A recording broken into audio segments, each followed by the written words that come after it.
There are 500 to 600 Americans stuck in Gaza specifically. And let me ask you a little bit more about that, because of the 2 million people who live in Gaza, half of them are under the age of 18. Let's take a listen to something you said yesterday.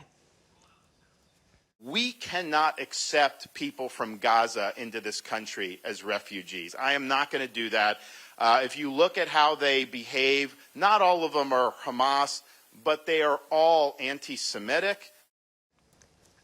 I'm sure you know all Arabs are Semites, but how can you paint with such a broad brush to say 2.3 million people are anti-Semitic? Well, first of all, my position is very clear. Those Gaza refugees, Palestinian Arabs, should go to Arab countries. The U.S. should not be absorbing any of those.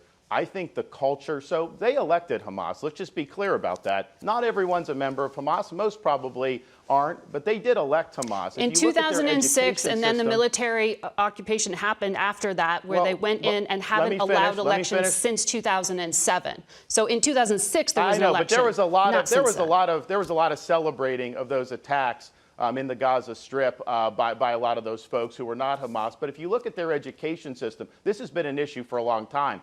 They teach kids to hate Jews. The textbooks do not have Israel even on the map. They prepare very young kids to commit terrorist attacks. So I think it's a toxic culture.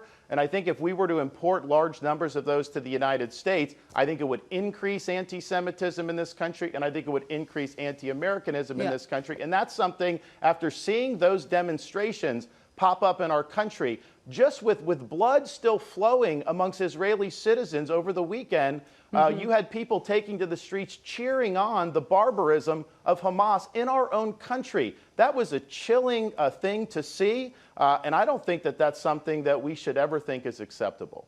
No, but no one's talking about getting Gazan refugees here right now. They can't even get out of Gaza at the moment. Well, people have mentioned it. I think some of the far left have said this is something that we should do.